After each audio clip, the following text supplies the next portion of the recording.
सभी भक्तों को श्री शिवाय नमस्तुभ्यम। हर हर महादेव।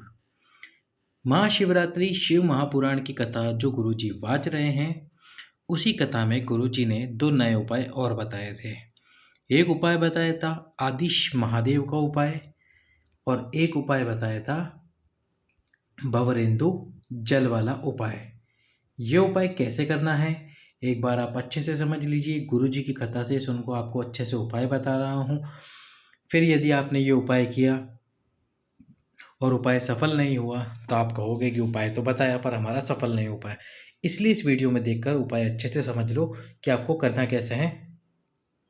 जो भवरेंदु जल वाला उपाय है, पर उससे पहले वीडियो को लाइक कर दो, चैनल को सब्सक्राइब कर दो और इस वीडियो को अधिक से अधिक लोगों के पास में शेयर कर दो। अब उसके पहले हम आपको पत्रों का वर्णन करते हैं जो पत्र आए थे कथा में। सबसे पहला पत्र आया था दीपक वर्मा जी का, जिन्होंने बताया कि जो उनका बेटा था 2020 में उनके बेटे की किडनी खराब हो गई थी। किडनी ने कार्य करना बंद कर दिया था। उन्होंने हर एक डॉक्टर के पास दिखाया। जब दिखाया तो डॉक्टर ने किडनी बदलने के लिए बोल दिया। इतने पैसे नहीं थे कि हम किडनी बदलवा सके। हमें आपकी कथा की जानकारी मिली। जानकारी में आपने पशुपतिनाथ जी के व्रत का वर्णन करा। अब ये पशुपतिनाथ का व्रत हर एक मनोकामना को पूर्ण करता है, तो हमने अपने बेटे के लिए किया ताकि उसकी किडनी ठीक हो जाए और हमें ऑपरेशन ना करवाना पड़े, किडनी नहीं बदलवानी पड़े। जल पिलाया और बेलपत्र भी खिलाया उसको, पर उपाय सफल नहीं हुआ। पर हमने विश्वास रखा आपके ऊपर।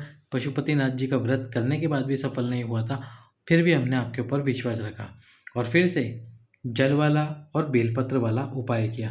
प्रतिदिन हम जल पिलाते रहे, बेलपत्र खिलाते रहे, इसी विश्वास में कि उसकी किडनी फिर से ठीक हो जाए, कार्य करने लग जाए, ताकि हमको उसको जांच नहीं करवा ताकि हमको उस किडनी को बदलवाना नहीं पड़े।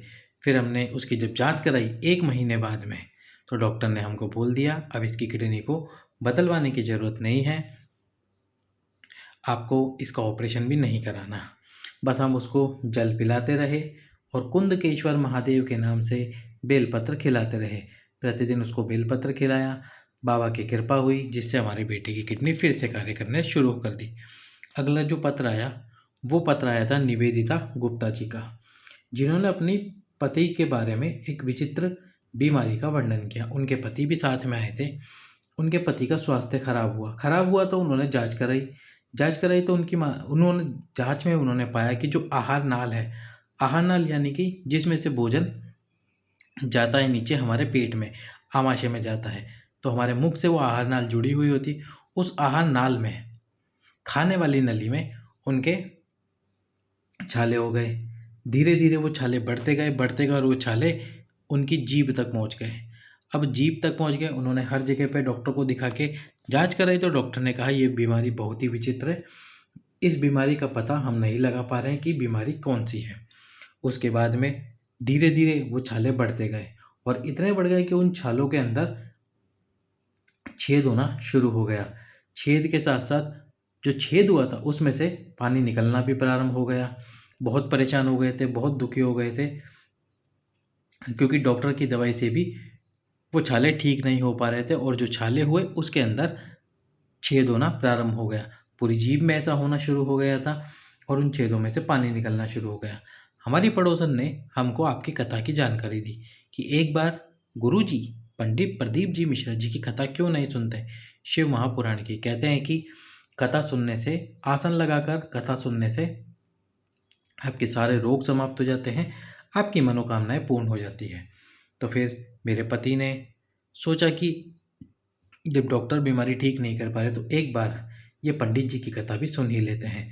तो उन्होंने आसन लगाकर, पति पत्नी ने दोनों ने आसन लगाकर कथा को सुनना प्रारंभ करा, प्रार्थना करी और धीरे धीरे उनके छाले ठीक होना शुरू हुए। और उन्होंने कहा था कि जब छाले अच्छे से ठीक हो जाएंगे तो जहाँ भी कथा होगी उस कथा में ज़रूर वो पधारेंगे। और फिर उनके छाले ठीक हो गए और अब वो जो भव्य रुद्राक्ष महोत्सव हुआ था उस रुद्राक्ष उत्सव में आए थे कथा सुनने के लिए, क्योंकि उनकी तब तक उनके छाले ठीक हो गए थे। गुरुजी ने उनको मंच पर बुलाया और एक बेलपत्र भी दी खाने के लिए ताकि वे पूरी तरह से स्वस्थ हो जाए। अब उपाय बताते हैं आपको। सबसे पहला उपाय जो बताया गुरुजी ने, यदि आपका कोई कार्य सफल नहीं हो रहा, धन की कमी चल रही है, साथ ही साथ में आप कोई दुकान शुरू करने वाले हो, जैसे कि आपने कोई दुकान खोली है या फिर कोई व्यवसाय खोला है, कोई फैक्ट्री डाली है, कुछ भी, तो उसके लिए आपको जब आप दुकान खोलें, व्यापार करें, व्यवसाय करें, तो आदिश महादेव का स्मरण अवश्य करें। कौन से महादेव? आदिश महादेव। आदिश महादेव के नाम से आपको एक उपाय करना है। उसके बाद में आपकी दुकान, व्यापार, व्यवसाय अच्छे से चलेगा, कभी बंद नहीं होगा। आपको क्या करना है, एक बेलपत्र ले लेना है, एक बेलपत्र, और ये एक बेलपत्र एक जनेऊ लेना है। जनेऊ जिसको यज्ञोपवीत कहते हैं, जो भगवान शंकर की पूजा में हम समर्पित करते हैं। आपको याद होगा जब गुरुजी शिवरात्रि की पूजा कराते हैं सावन में, तो एक जनेऊ, दो जनेऊ का जोड़ा, एक जनेऊ का जोड़ा अवश्य ही मंगवाते हैं। और साथ में आपको लेना है एक श्वेत पुष्प। ये तीनों वस्तुओं को अपने हाथ में लेना है और कहाँ पे खड़े होना है? जिस दुकान को आप प्रारंभ कर रहे हैं उस दुकान में, जिस व्यापार को आप प्रारंभ कर रहे हैं उस व्यापार के लिए, या जिस कार्य के लिए आप जाने वाले हैं और आप चाहते हैं कि ये कार्य मेरा होना ही चाहिए, उस कार्य का स्मरण करके ये तीनों वस्तुओं को अपने हाथ में रखें, आदिश महादेव का स्मरण करें, और आदिश महादेव का स्मरण करने के बाद में उन तीनों वस्तुओं को शिव मंदिर में लाकर भगवान शंकर पे समर्पित कर दे आदिश महादेव के नाम से। फिर आप जिस भी कार्य के लिए जाओगे वो कार्य सफल होगा। जो भी दुकान पे, जो दुकान आपने खोली है उसमें व्यापार की उन्नति होगी, और जो व्यवसाय आपने डाला है वो चलना शुरू हो जाएगा। ये था आदिश महादेव का उपाय। अब आपको बताते हैं भवरेंदु चक्र का उपाय, जो कि आप किसी भी दिन समर्पित कर सकते हो, किसी भी दिन चढ़ा सकते हो, किसी भी मनोकामना के लिए चढ़ा सकते हो, रोग मुक्ति के लिए चढ़ा सकते हो। भवरेंदु चक्र, जब आप जल चढ़ा रहे होंगे तो आपको भवरेंदु चक्र का स्मरण करना है। आपको बोलना है भवरेंदु चक्र। तो इस प्रकार से बोलते हुए आपको इसका उपाय करना है। अब उपाय, जल आप समर्पित करोगे, सबसे पहला जल समर्पित करना है भगवान गणेश जी के स्थान पर, जिसकी जानकारी आपको है ही, जिस कलश से आप जल समर्पित कर रहे हो। और जब एक बार जल समर्पित करना शुरू कर दो तो इस जल को रोकना नहीं है, जल की धार को रोकना नहीं है। दूसरा, फिर जल समर्पित करते हुए आपको आ जाना है भगवान कार्तिकेय जी के स्थान पर। तो पहले गणेश जी, फिर कार्तिकेय जी, और उसके बाद में माता अशोक सुंदरी।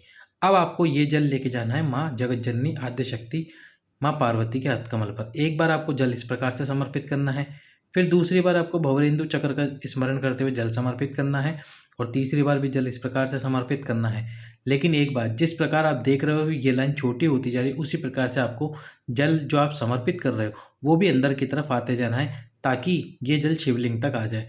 जैसे जैसे आप, क्योंकि आप शुरुआत करोगे इतने लंबी दूरी से, उसके बाद में आपको धीरे धीरे इस जल को अंदर की तरफ लेके आना है। लेके आना, थोड़ी देर में आप देखोगे कि जल बिल्कुल शिवलिंग के पास में आ चुका है, और जैसे ही शिवलिंग के पास में जल की धार आ जाए, बस सारा का सारा जल भवरेंदु चक्र के नाम से समर्पित कर दीजिए, आपकी कामना बोलकर, आपकी मनोकामना बोलकर, रोग मुक्ति की बात करके। एक बार फिर से समझ लो कि किस प्रकार से करना है। फिर से आपसे गलती हो जाए तो जब आप माता पार्वती के हस्तकमल पर पहुंचोगे जल समर्पित करते हुए माता अशोक सुंदरी से, तो पहले तो इतनी दूरी पर आपको जल समर्पित करना है। उसके बाद में आपको धीरे धीरे धीरे अंदर की तरफ बढ़ते जाना है भवरेंदु चक्र का स्मरण करते हुए। जैसे जैसे जैसे आप अंदर बढ़ते हुए जाओगे तो आप भगवान शंकर के शिवलिंग के पास में पहुंच जाओगे। जैसे ही शिवलिंग के पास में पहुंचो तो एक धार आपको शिवलिंग के पास में भी डालनी है। शिवलिंग के पास में कैसे? जैसे कि ये शिवलिंग के पास में, तो एक जल की धार बिल्कुल शिवलिंग के पास में आपको समर्पित करनी है, और जो एक धार होगी वो बिल्कुल शिवलिंग के ऊपर होगी, इस प्रकार से गोल घुमाते हुए, और उसके बाद में सारा जल आपको शिवलिंग के ऊपर समर्पित कर देना है। धार बिल्कुल पतली सी बनानी है आपको, ताकि जो कलश का जल है वो एक बार में समाप्त ना हो पाए। यदि कलश का जल बीच में ही समाप्त हो गया तो फिर ये उपाय सफल नहीं होगा, इसलिए बिल्कुल पतली सी धार बनानी है। शुरुआत माँ जगत जननी, और इस बात का ध्यान रखना जल आपको इसी प्रकार घड़ी की दिशा में ही समर्पित करना है। उल्टा जल समर्पित मत कर देना कि आप इस प्रकार से घड़ी की विपरीत दिशा में जल समर्पित करो, इसलिए इस बात का ध्यान रखना।